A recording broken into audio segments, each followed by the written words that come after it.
بسم اللہ الرحمن الرحیم۔ السلام علیکم سامعین، کاشانِ بصیرت یوٹیوب چینل۔ کتاب کا نام امام جعفر صادق علیہ السلام ولادت سے شہادت تک۔ اور اگر آپ میں سے جو کوئی بھی میرے ساتھ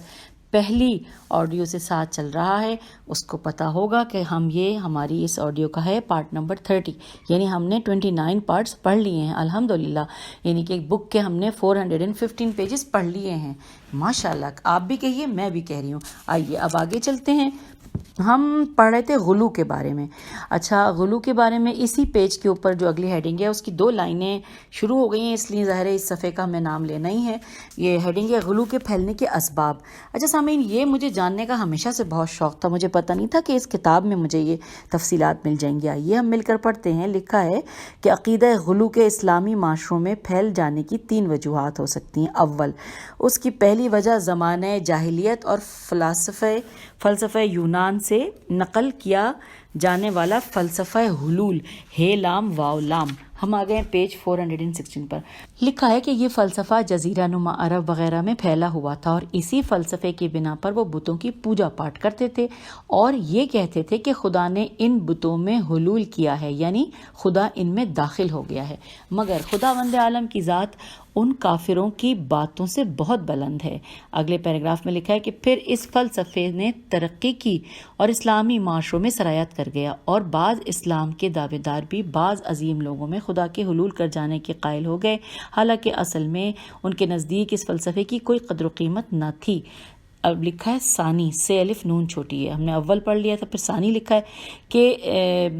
اس فکر کے اسلامی معاشروں میں رواج پکڑنے کی دوسری وجہ وہ شبہات ہیں جو بعض فسادی قسم کے لوگ تفرقہ پیدا کرنے، عقائد کو کمزور کرنے، مقدسات میں تلائب کرنے اور لوگوں کے دلوں میں شک ڈالنے کے لیے اسلامی معاشروں میں پھیلا دیتے ہیں۔ اور جب لوگ سستی و غفلت کا مظاہرہ کرتے ہیں اور دینی سوجھ بوجھ سے لا علمی کا اظہار کرتے تو یہ شیاطین موقع پا کر اس قسم کے فساد کا بیج بو دیتے تھے اور خاطر خواہ نتائج حاصل کر لیتے تھے۔ ثالث، یعنی تیسری بات، اس کی تیسری وجہ ائمہ اہل بیت علیہم السلام کا بہت زیادہ کرامات اور معجزات کا حامل ہونا اور فضائل و کمالات کی اس بلندی پر فائز ہونا ہے کہ جہاں کوئی دوسرا ان کا ثانی نہیں، اور جب ان کا دوسرے لوگوں کے ساتھ تقابل کیا جاتا تو ان میں اور ان کے اغیار میں واضح فرق معلوم ہوتا تھا، اور اسی وجہ سے بعض کمزور ایمان والے افراد عقائدی انحراف کا شکار ہو جایا کرتے تھے۔ پھر لکھا ہے آگے کہ دوسرے لفظوں میں ہم یوں کہیں گے کہ یہ تو ایک ثابت شدہ حقیقت ہے کہ ائمہ طاہرین علیہ السلام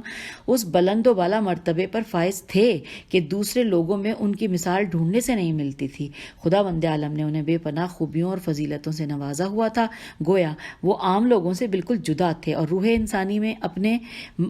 تمام تر مدارج و معارج کے ساتھ ان ذوات مقدسہ میں سموئی ہوئی تھی، اور وہ نفس کی طہارت، روح کی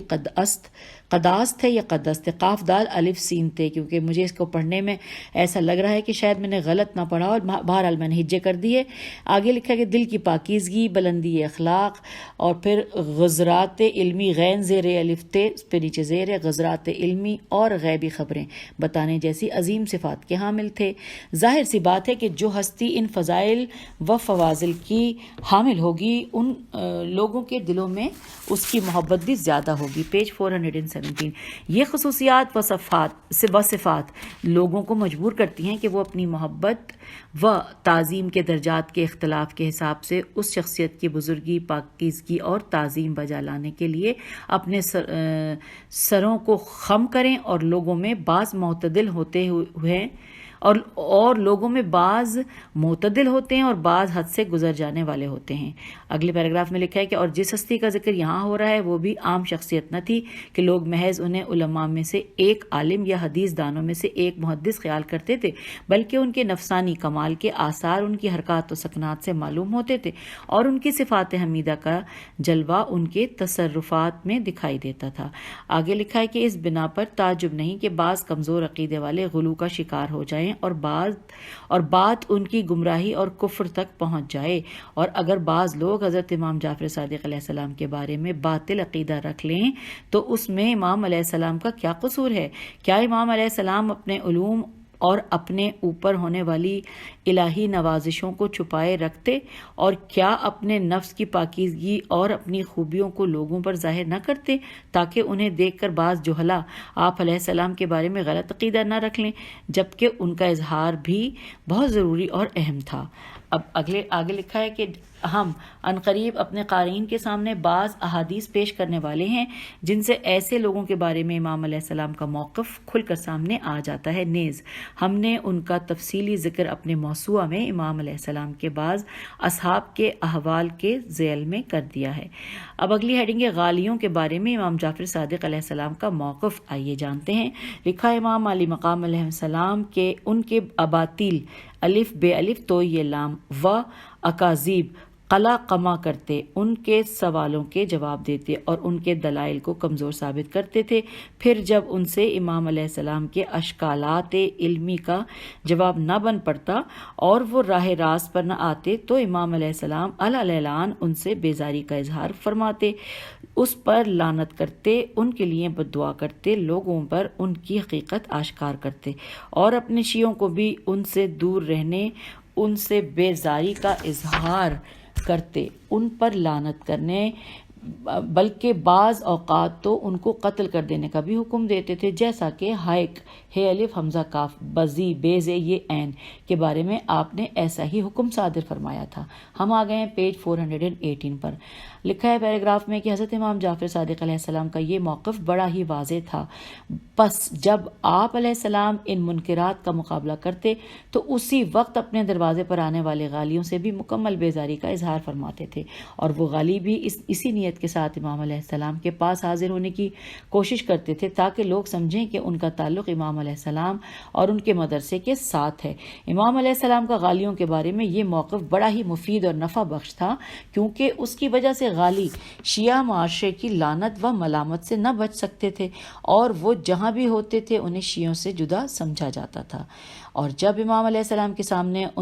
ان کفریات کا ذکر کیا جاتا تو آپ علیہ السلام کو اس سے بڑی اذیت ہوتی تھی، آپ کا سکون و اطمینان ختم ہو جاتا تھا اور آپ سختی کے ساتھ ان عقائد سے بیزاری کا اظہار فرماتے تھے، جیسا کہ درج ذیل احادیث میں اس کا بیان آیا ہے۔ خالد بن نجی الجوان نے کہتے ہیں کہ ہم امام جعفر صادق علیہ السلام کے ہمراہ تھے،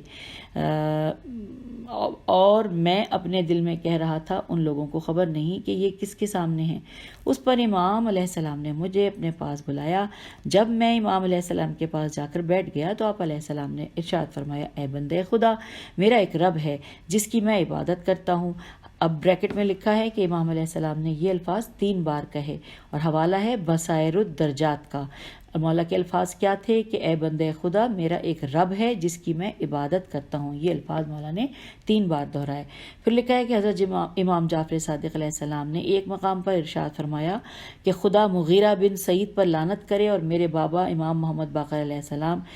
پر جو جھوٹ بولتا تھا، خدا اسے دوزخ کے عذاب میں مبتلا کرے۔ ہر اس شخص پر خدا کی لعنت ہو جو ہمارے بارے میں وہ بات کہے کہ جو ہم خود اپنے بارے میں نہیں کہتے، اور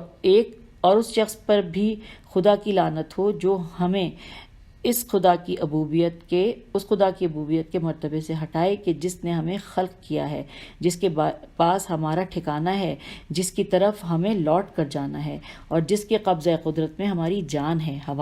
یہاں پر بریکٹ میں حوالہ ہے رجال کشی، رے جیم الف لام کاف شین چھوٹی ہے۔ اب ہم آگئے پیج 419 پر لکھا ہے مالک جہنی، جیم ہے نون چھوٹی سے مروی ہے، وہ کہتے ہیں جب شیعوں نے مدینے میں شور مچایا اور فرقوں میں بٹ گئے تو ہم مدینے سے ایک طرف ہو کر ائمہ اہل بیت علیہم السلام کے فضائل و کمالات اور شیعوں کی زبانوں سے نکلنے والی باتوں کو یاد کرنے لگ گئے، یہاں تک کہ ہمارے دلوں میں ائمہ علیہم السلام کی ربوبیت کا خیال جانے لگا۔ ہم اپنے آپ میں اتنے مگن تھے کہ ہمیں خبر ہی نہ ہوئی کہ امام جعفر صادق علیہ السلام اپنی سواری پر سوار ہو کر ہمارے پاس آپ موجود ہوئے ہیں۔ ہمیں پتہ ہی نہ چلا کہ امام علیہ السلام کہاں سے آ گئے ہیں۔ ہمیں دیکھ کر امام علیہ السلام فرمانے لگے، اے مالک، اے خالد،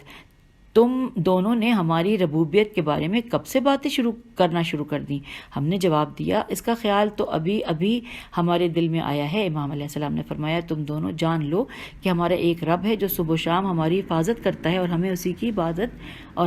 کی عبادت کرتے ہیں۔ اے مالک، اے خالد، ہماری شان میں جو چاہو کہو مگر ہمیں خدا کی مخلوق قرار دو۔ امام علیہ السلام اپنی سواری پر بیٹھ کر بار بار یہی جملہ دہراتے رہے۔ حوالہ ہے کشف الغمہ۔ پھر لکھا ہے کہ سدیر، سین پہ پیش ہے، دال یہ سدیر کہتے ہیں کہ میں نے حضرت امام جعفر صادق علیہ السلام کی خدمت میں عرض کیا کچھ لوگ آپ ائمہ علیہ السلام، اہل بیت علیہ السلام کو خدا کہتے ہیں اور دلیل کے طور پر اس آیت قرآنی کو پیش کرتے ہیں کہ وَهُوَ الَّذِي فِي السَّمَاءِ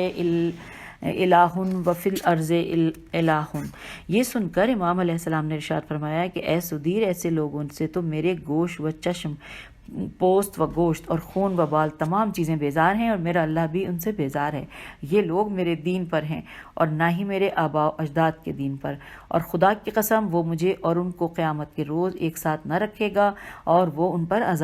غضبناک ہوگا۔ پھر لکھا ہے سدیر کہتے ہیں کہ اس کے بعد میں نے عرض کیا کہ ہم کچھ ایسے لوگوں کو بھی دیکھتے ہیں کہ جو آپ علیہ السلام کو رسول سمجھتے ہیں اور اس آیت قرآنی کو ہمارے لیے بطور دلیل پیش کرتے ہیں،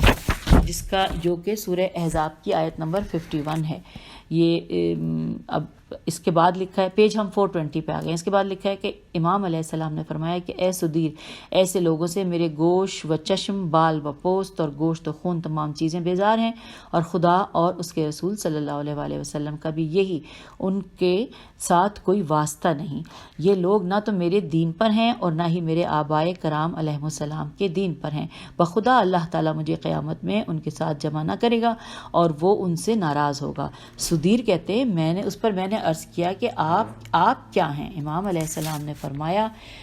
اب یہ میں اصول کافی جلد نمبر 1 صفحہ نمبر 296 میں سے یہاں پہ کتاب میں لکھا ہے، ترجمہ پڑھ رہی ہوں انورٹڈ کاما، کہ ہم علم الہی کے خزانہ دار ہیں، اس کے امر کے ترجمان اور معصوم یعنی ہر قسم کے گناہ سے پاک لوگ ہیں۔ خدائے بزرگ و برتر نے ہماری اطاعت کرنے کا حکم دیا ہے اور ہماری نافرمانی سے منع فرمایا ہے۔ آسمان کے نیچے اور زمین کے اوپر موجود تمام چیزوں پر خدا کی پہنچی ہوئی حجت ہیں۔ اور یہ یہاں پہ بات ختم ہو گئی، انورٹڈ کاما کلوز ہو گیا، جو کہ اصول کافی جلد نمبر 1 صفحہ نمبر 296 سے ہم نے پڑھا۔ پھر لکھا ہے کہ ابان بن عثمان کہتے ہیں میں نے سنا حضرت امام جعفر صادق علیہ السلام یہ بات ارشاد فرما رہے تھے، خدا عبداللہ بن سبا پر لعنت کرے، اس نے حضرت امیر المومنین علیہ السلام کے رب ہونے کا دعویٰ کیا ہے، حالانکہ آپ علیہ السلام تو بخدا اس کے اطاعت گزار بندے تھے۔ ویل ہے ان لوگوں کے لیے جو ہم پر جھوٹ بولتے ہیں۔ کچھ لوگ ایسے بھی ہیں جو ہمارے بارے میں وہ باتیں کہتے ہیں کہ جو ہم خود بھی اپنے بارے میں نہیں کہتے۔ ہم خدا کے حضور ان سے بیزاری کا اظہار کرتے ہیں، ہم خدا کے حضور ان سے لا تعلقی کا اظہار کرتے ہیں۔ حوالہ ہے رجال کشی۔ اس کے بعد حضرت امام جعفر صادق علیہ السلام نے فرمایا، انورٹڈ کاما، پیج 421 پہ ہم آ گئے، مولا کا ارشاد ہے کہ جو شخص کہے کہ ہم یعنی ائمہ نبی ہیں تو اس پر خدا کی لعنت ہو، اور جو اس میں بھی شک کرے اس پر بھی لعنت ہو، انورٹڈ کاما کلوز، اور یہ بھی رجال کشی کا حوالہ ہے۔ پھر آگے لکھا ہے کہ صالح بن سہل کہتا ہے میں نے حضرت امام جعفر صادق علیہ السلام کی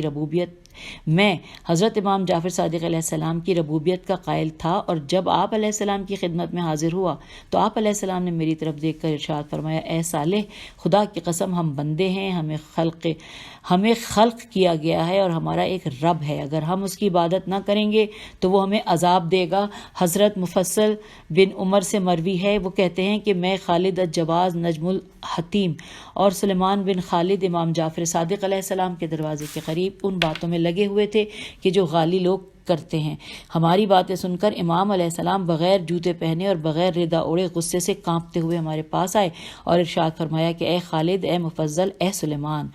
اور اے نجم، یہ بات بالکل اس طرح نہیں ہے کہ جس طرح تم کہہ رہے ہو۔ اور پھر سورہ انبیاء کی آیت نمبر 26-27 کا ترجمہ، انورٹڈ کاما کے، بلکہ یہ تو اللہ کے محترم بندے ہیں، وہ تو اللہ کے حکم سے پہلے بات بھی نہیں کرتے اور اسی کے حکم کی تعمیل کرتے ہیں، انورٹڈ کاما کلوز۔ یہ ہم نے سورہ انبیاء کی آیت نمبر 26-27 پڑھی۔ پھر نیچے آگے لکھا ہے کہ فضیل بن عثمان الآور کہتا ہے الف لام الف عین واو رے، کہتا ہے میں نے سنا حضرت امام جعفر صادق علیہ السلام یہ فرما رہے تھے، انورٹڈ کاما کہ خدا سے ڈرو، اس کی تعظیم کرو، رسول اللہ صلی اللہ علیہ وآلہ وسلم کو عظیم جانو اور آپ صلی اللہ علیہ وآلہ وسلم پر کسی کو بھی فوقیت نہ دو، کیونکہ خدائے بزرگ و برتر نے انہیں فضل و مرتبے سے نوازا ہے اور اپنے نبی صلی اللہ علیہ وآلہ وسلم کے اہل بیت علیہم السلام کی محبت میں میانہ روی سے کام لو، ان کی محبت میں غلو یعنی حد سے تجاوز نہ کرو، تفرقہ بازی سے اجتناب کرو، اور جس بات کے ہم قائل نہیں ہیں تم بھی اس کے قائل نہ بنو۔ پیج 422۔ اگر تم کسی اور چیز کے قائل ہوگے اور ہم کسی اور چیز کے قائل ہوں گے اور تم اپنے عقیدے پر مر جاؤ گے اور ہم اپنے عقیدے پر مر جائیں گے، تو پھر خدا ہمیں اور تمہیں اٹھائے گا تو ہم وہاں ہوں گے جہاں اللہ چاہے گا اور تم بھی وہاں ہی ہوگے جہاں اللہ چاہے گا۔ یہ حوالہ ہے قرب الاسناد قاف ر ب الف لام الف سین نون الف دال، صفحہ نمبر 61 سے۔ اب آئیے آگے پڑھتے ہیں۔ آگے لکھا ہے واضح رہے کہ اس حدیث کے آخری جملوں کا مطلب یہ ہے کہ اگر تم دنیا میں عقیدے کے حوالے سے ہمارے ساتھ ہوگے تو آخرت میں بھی ہمارے ساتھ ہوگے، اور اگر دنیا میں تمہارا عقیدہ ہم سے مختلف رہا تو آخرت میں بھی تم ہمارے ساتھ نہیں رہو گے، یعنی ہماری ملاقات سے محروم رہو گے۔ اب آگے لکھا ہے کہ فضیل بن یسار یہ سین الف ر رحمۃ اللہ کہتے ہیں حضرت امام جعفر صادق علیہ السلام نے ارشاد فرمایا انورٹڈ کاما کے نوجوانوں کو غالیوں سے بچاؤ، کہیں وہ ان کے عقیدے خراب نہ کر دیں، کیونکہ غالی خدا کی سب سے بڑی مخلوق ہیں، خدا کی سب سے بری میں نے بڑی پڑھ لیا، یہ ایسا لگ رہا تھا، سب سے بری مخلوق ہیں، اور وہ خدا کی عظمت میں کمی کرتے ہیں اور خدا کے بندوں کو رب کہتے ہیں۔ خدا کی قسم بے شک غالی یہود و نصارہ اور مجوسیوں و مشرکوں سے بھی بدتر ہیں۔ پھر فرمایا غالی ہماری طرف لوٹ کر آئے گا تو ہم اسے قبول نہیں کریں گے، اور مقصر ہمارے ساتھ ملحق ہونا چاہے گا تو ہم اسے قبول نہیں کریں گے۔ آپ سے پوچھا گیا کہ اے فرزند پیغمبر ایسا کیوں کر ہے؟ امام علیہ السلام نے فرمایا کیونکہ غالی نماز، زکوٰۃ اور روزہ حج کو ترک کرنے کا عادی ہو جاتا ہے، اور وہ کبھی اپنی عادت کو چھوڑ کر خدائے بزرگ و برتر کی اطاعت کی طرف نہیں آتا، جبکہ مقصر کو جب کسی چیز کی مغفرت ہو جاتی ہے تو وہ عمل و اطاعت کرنے لگ جاتا ہے۔ اور حوالہ ہے امام امالی شیخ توسی، یہاں یہ بریکٹ میں لکھا تھا۔ اس کے بعد لکھا ہے اسماعیل بن عبدالعزیز کہتا ہے کہ مجھ سے امام جعفر صادق علیہ السلام نے فرمایا کہ اے اسماعیل وضو کی جگہ یعنی غسل خانے میں پانی رکھ دو۔ اسماعیل کہتا ہے امام علیہ السلام کا حکم سن کر میں اٹھا اور میں نے امام علیہ السلام کے وضو کرنے کے لیے وہاں پانی رکھ دیا۔ امام علیہ السلام وہاں گئے تو میں اپنے دل میں کہنے لگا کہ میں تو ان کے بارے میں ایسا کہتا ہوں۔ تھوڑی دیر بعد امام علیہ السلام وضو خانے سے باہر آئے اور ارشاد فرمایا، پیج نمبر 423، اے اسماعیل دیوار کو حد سے زیادہ اونچا نہ کرو ورنہ وہ گر پڑے گی۔ ہمیں خلق کیے ہوئے بندے قرار دو، پھر ہماری شان میں جو چاہو کہو، تم ہماری شان و مرتبے کی انتہا تک نہیں پہنچ سکو گے، انورٹڈ کاما کلوز۔ پھر لکھا ہے کہ اسماعیل کہتا ہے کہ میں اس کے باوجود بھی اپنی بات پر قائم رہا۔ حوالہ ہے بصائر الدرجات بہار الانوار جلد نمبر 25 صفحہ نمبر 279۔ اب اگلی ہیڈنگ ہے کہ لوگوں کا خاندان اہل بیت علیہ السلام پر افطرا باندھنا، الف تیرے الف افطرا باندھنا، یہ ہیڈنگ ہے۔ لکھا ہے معزز قارئین، محمد والے محمد کے دشمنوں نے ان ذوات مقدسہ علیہ السلام کو بدنام کرنے کے لیے اور انہیں ان کے مقام و مرتبے سے گرانے کے لیے جن جن شیطانی وسائل اور گندے حربوں کو کام میں لایا، ان میں سے ایک ان ازوات طاہرہ علیہ السلام کی طرف ایسی چیزوں کی نسبت دینا جو ان کی شان نہیں، اور ان کے دشمنوں کے بارے میں جھوٹی حدیثیں گڑھ کر ان کی طرف منسوب کرنا ہے، جیسا کہ نبی اکرم صلی اللہ علیہ وآلہ وسلم نے ارشاد فرمایا انورٹڈ کاما کہ مجھ پر جھوٹ بولنے والے کافی ہیں اور عنقریب ان کی تعداد اور زیادہ ہو جائے گی، پس جو بھی جان بوجھ کر مجھ پر جھوٹ بولے اسے اپنا ٹھکانہ جہنم میں بنا لینا چاہیے، انورٹڈ کاما کلوز۔ بنی امیہ اور ان کے ٹکڑوں پر پلنے والوں نے اس سلسلے میں بہت زیادہ کوششیں کی اور خاص طور پر آل رسول صلی اللہ علیہ وآلہ وسلم علیہ السلام کو اپنے مظالم کا نشانہ بنایا۔ پھر لکھا ہے حضرت امام باقر علیہ السلام نے اپنی ایک حدیث میں مولا ارشاد فرماتے ہیں، پیج نمبر 424 پہ ہم آ گئے ہیں، انورٹڈ کاما کے پھر مسلسل ہم اہل بیت علیہ السلام کو ذلیل و خوار کیا گیا، ہمیں وطن بدر کیا گیا اور مشقتوں میں مبتلا کیا گیا، ہمیں محروم کیا گیا اور قتل کیا گیا، ہمیں خائف و ہراساں کیا گیا اور ہمیں اپنے اور اپنے اولیاء کے خون محفوظ نظر نہ آئے، جھوٹوں اور منکروں نے ہمیں اپنے جھوٹ وش انکار کا نشانہ بنایا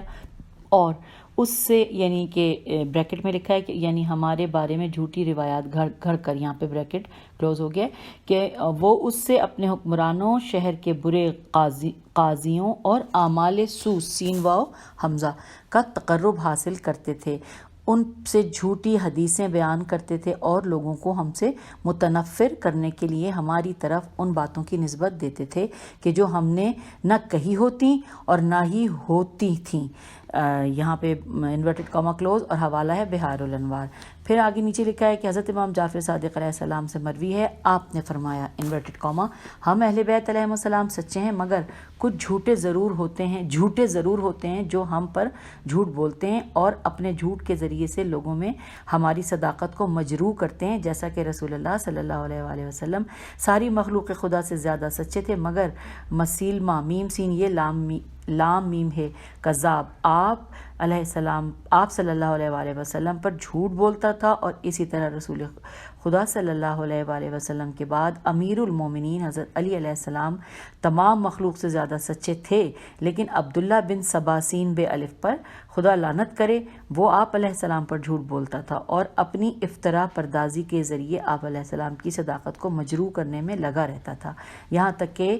امام علیہ السلام نے فرمایا کہ خدا ان تمام افترا کرنے والوں پر لعنت کرے، ہمارے زمانے میں بھی ہم پر جھوٹ بولنے والے کذاب یا کمزور رائے والے افراد موجود رہتے ہیں، خدا ہمیں ہر کذاب کے شر سے بچائے اور انہیں دہکتی ہوئی آگ کا مزہ چکھائے۔ انورٹڈ کاما کلوز، حوالہ ہے بہار الانوار، جلد نمبر 2 صفحہ نمبر 217۔ اب آگے لکھا ہے کہ اس حدیث کی روشنی میں امام جعفر صادق علیہ السلام بھی ان ائمہ طاہرین علیہ السلام میں سے ایک تھے کہ جن پر زال زواد الف لام اور مظلمیم زواد لام لوگوں نے افترا کیا، پیج 425۔ اس بنا پر کتنی ہی ایسی احادیث ہوں گی جو مخالفوں کی زبانوں اور دشمنوں کو منہوں سے نکلی ہوں گی اور ان کی نسبت صادق آل محمد علیہ السلام کی طرف دے کر کتابوں اور موسوعات میں درج کر دی گئی ہوں گی۔ اگلا پیراگراف ہے کہ اب یہاں مناسب معلوم ہوتا ہے کہ ہم ان بعض جھوٹی احادیث کو ذکر کریں کہ جو ائمہ طاہرین علیہ السلام کے زمانے میں گھڑی گئی تھیں، لیکن مشکل حالات کے پیش نظر معصومین علیہ السلام نے اعلانیہ طور پر ان کی نفی و رد نہیں کی اور انہیں وضع کرنے والے خائنوں کی تکذیب اور ان سے برات کا اظہار بھی نہیں کیا، اور یہ بھی ائمہ طاہرین علیہ السلام کی مظلومیت کی ایک داستان ہے، کیونکہ جب کسی عام انسان پر جھوٹ بولا جاتا ہے تو وہ بڑی جرأت و سرعت کے ساتھ اس کا انکار کر دیتا ہے، لیکن بڑے دکھ سے کہنا پڑتا ہے کہ امام علیہ السلام کو اتنی آزادی بھی نہیں تھی کہ وہ کسی معمولی سے انسان کی مانند اپنے خلاف بولے گئے جھوٹ کو آشکار کر دیتے۔ الامان الحفیظ، کہاں آل رسول علیہ السلام اور کہاں یہ پابندیاں؟ اے آل محمد، ہمیں آپ علیہ السلام کی اس مظلومیت کا بڑا افسوس ہے۔ اب ہم ذیل میں اپنے قارئین کی خدمت میں ایسی چند احادیث پیش کرتے ہیں۔ لکھا ہے میمون بن عبداللہ، میم و نون بن عبداللہ کہتے ہیں کچھ لوگ احادیث پوچھنے کی غرض سے امام جعفر صادق علیہ السلام کے پاس حاضر ہوئے اور اس وقت میں بھی امام علیہ السلام کی خدمت میں موجود تھا۔ امام علیہ السلام نے مجھ سے فرمایا، کیا تم ان میں سے کسی کو جانتے ہو؟ میں نے عرض کیا، نہیں، میں ان میں سے کسی کو بھی نہیں جانتا۔ امام علیہ السلام نے فرمایا، پھر یہ میرے پاس کیسے آ گئے؟ میں نے کہا، یہ لوگ ہر ایک سے حدیث نقل کرتے ہیں اور انہیں اس بات کی بالکل کوئی پرواہ نہیں ہوتی کہ انہیں بتانے والا کون ہے۔ امام علیہ السلام نے ان میں سے ایک شخص سے فرمایا کہ کیا تم نے میرے علاوہ بھی کسی سے کوئی حدیث سنی ہے؟ اس نے کہا، جی ہاں، پیج 426۔ امام علیہ السلام نے فرمایا، اس کا کچھ حصہ مجھے بتاؤ۔ اس پر وہ کہنے لگا، میں آپ علیہ السلام سے حدیث سننے آیا ہوں، نہ کہ سنانے۔ امام علیہ السلام نے فرمایا، جو علم تو نے حاصل کیا ہے اس کا کچھ حصہ ہم سے بیان کر تاکہ ہم بھی اس کی طرف توجہ کریں انشاءاللہ۔ اس نے کہا کہ مجھ سے سفیان ثوری نے بیان کیا ہے، اس نے نقل کیا امام جعفر صادق علیہ السلام سے، آپ علیہ السلام نے ارشاد فرمایا ہے کہ شراب کے علاوہ ہر طرح کی نبیذ حلال ہے، نون بے یہ زال یا زے حلال ہے، یہ انورٹڈ کاما کلوز۔ پھر وہ خاموش ہو گیا۔ امام علیہ السلام نے فرمایا خاموش کیوں ہو گئے ہو اور بتاؤ؟ اس نے کہا سفیان نے ایک شخص کے واسطے سے حضرت امام محمد باقر علیہ السلام سے نقل کیا ہے، آپ نے ارشاد فرمایا کہ جو شخص موزوں پر مسح نہ کرے وہ بدعتی ہے، جو نبیذ نہ پیے وہ بھی بدعتی ہے، اور جو شخص حرام مچھلی یعنی جریز جیم رے یہ سے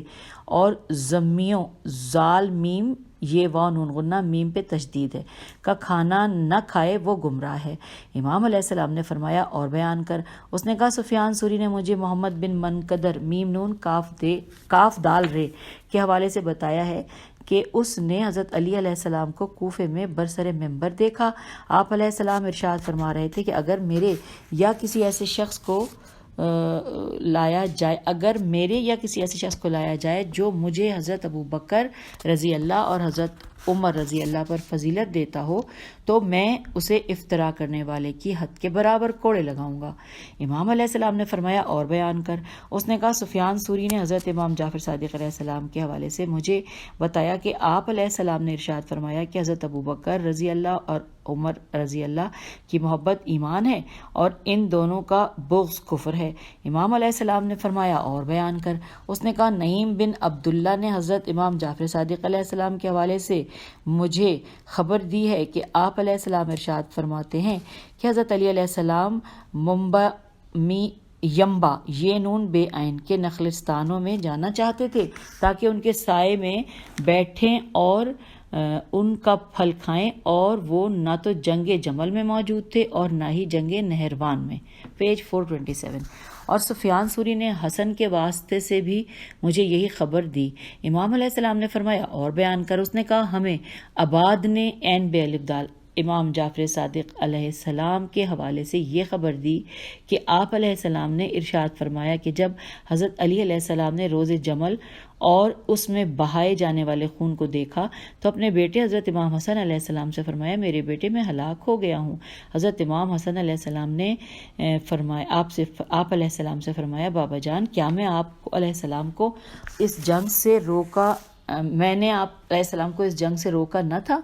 سوالیہ نشان۔ حضرت امام علی علیہ السلام نے فرمایا بیٹے میں نہیں جانتا تھا کہ بات یہاں تک پہنچ جائے گی۔ امام علیہ السلام نے فرمایا اور بیان کر؟ وہ کہتا ہے ہمیں سفیان سوری نے حضرت امام جعفر صادق علیہ السلام کے واسطے سے خبر دی کہ آپ علیہ السلام نے ارشاد فرمایا کہ جب حضرت علی علیہ السلام نے اہل صفین کے ساتھ جنگ کی تو ان پر رو پڑے، پھر یہ دعا کی کہ خدا مجھے اور ان کو جنت میں جمع کرے۔ اس واقعے کو بیان کرنے والا راوی میمون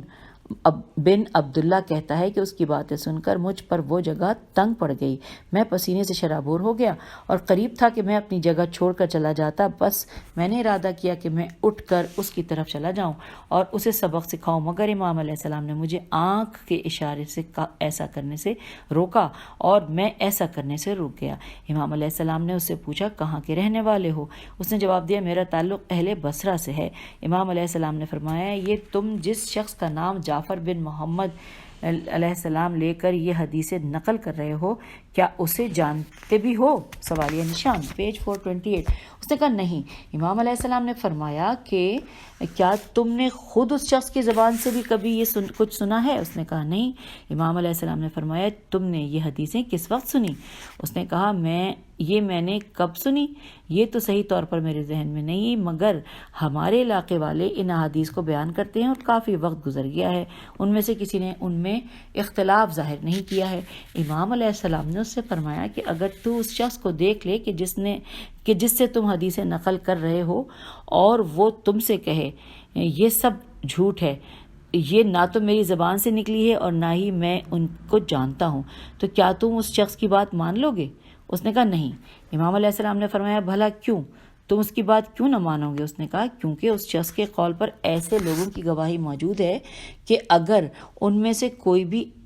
کسی شخص کے آزاد ہونے کی گواہی دے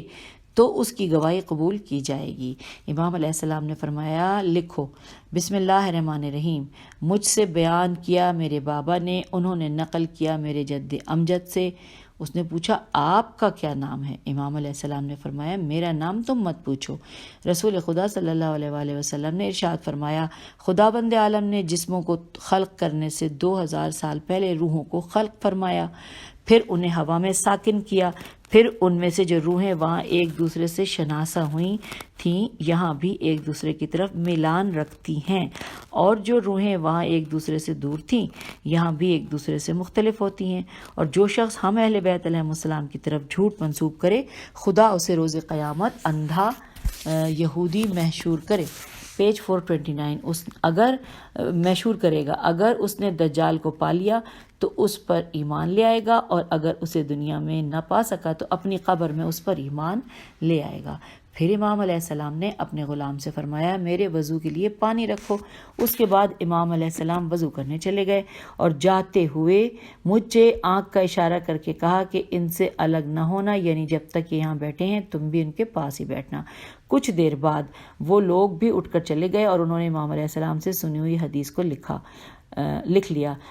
جب آپ وضو خانے سے باہر آئے تو آپ کے چہرے مبارک پر غضب کے آثار نمایاں تھے۔ آپ نے مجھے مخاطب کر کے فرمایا تم نے سنا یہ لوگ کیا کہتے ہیں؟ میں نے عرض کیا خدا آپ کا بھلا کرے، ان لوگوں اور ان کی حدیثوں کا کیا بنے گا؟ امام علیہ السلام نے فرمایا مجھے ان پر بڑا تعجب ہوا ہے، ایک طرف تو وہ مجھ پر جھوٹ بول رہے تھے اور میری طرف ایسی باتیں منسوب کر رہے ہیں کہ جو میں نے کہی نہیں اور نہ ہی سنی ہیں، اور دوسری طرف وہ یہ کہہ رہے تھے کہ اگر وہ شخص ان احادیث کا انکار کر دے جس کی طرف سے یہ منسوب ہے تب بھی ہم نہیں مانیں گے۔ ان لوگوں کا کیا ہوگا؟ خدا انہیں مہلت نہ دے، خدا انہیں موقع نہ دے۔ پھر ہم نے فرمایا جب حضرت علی علیہ السلام نے بصرے سے خروج کا ارادہ کیا تو اس کے اطراف و جوانب کی برائی بیان کی، پھر فرمایا تجھ پر لعنت کرے اے بدبودار مٹی والی، جلد تباہ ہو جانے والی اور دردناک عذاب میں مبتلا کی جانے والی زمین، تجھ میں بہت بڑی بیماری ہے۔ پوچھا گیا اے امیر المومنین وہ بیماری کیا ہے؟ آپ نے ارشاد فرمایا اس سے مراد اس قدر میں کلام کرنا ہے، اس سے مراد اس قدر میں کلام کرنا ہے جس میں خدا پر افطرا کیا جاتا ہے۔ ہم اہل بیت علیہ السلام سے بغض رکھنا ہے، اس میں اللہ اور اس کے نبی صلی اللہ علیہ وآلہ وسلم کی ناراضگی ہے، اور ان لوگوں کا ہم اہل بیت علیہ السلام پر جھوٹ بولنا اور ہمارے خلاف اس جھوٹ کو جائز سمجھنا ہے۔ اور حوالہ ہے بحار الانوار۔ ہم آ گئے ہیں پیج 430 پر، اور آخری 2 پیراگراف ہم پڑھ رہے ہیں کہ قارئین کرام واضح رہے کہ اس روز امیر المومنین حضرت علی علیہ السلام کا بصرے اور اہل بصرہ کی مذمت کرنا ان کے برے اعمال اور تصرفات کی وجہ سے تھا، کیونکہ انہوں نے حضرت علی علیہ السلام کے خلاف قیام کیا تھا، ان کے سامنے اپنی تلواریں کھینچی تھیں اور ان کے ساتھ جنگ کر کے اہل ایمان کی ایک کثیر تعداد کو قتل کر دیا تھا، اور یہ خاندان اہل بیت علیہ السلام کی طرف جھوٹی روایات منسوب کرنے کے علاوہ ایک دوسرا ظلم تھا۔ آگے لکھا ہے کہ مگر الحمدللہ آج کل بصرہ ایمان اور محمد آل محمد کی ولا کے بڑے بڑے مراکز میں سے ایک ہے۔ اس کے لوگ محبت اہل بیت علیہ السلام کا دم بھرتے ہیں اور شاعر حسینیہ شین عین الف حمزہ شاعر حسینیہ کے ساتھ ایک خاص قسم کی وابستگی رکھتے ہیں، اور ایام عاشورہ و اربعین میں اس کا پتہ چلتا ہے۔ سامعین یوں پیج 430 کے اوپر ہم نے یہ چیپٹر مکمل کر لیا۔ اب اگلا چیپٹر انشاءاللہ ہم پڑھیں گے، بتا دوں کیا ہے، نام بتا دوں جی، امام جعفر صادق علیہ السلام کی سیاسی زندگی، یہ ہم جانیں گے اپنی اگلی آڈیو میں۔ انتظار کیجئے، زیادہ انتظار نہیں کرنا پڑے گا، صرف بٹن پریس کیجئے۔ آئیے آگے چلتے ہیں۔ خدا حافظ، فی امان اللہ۔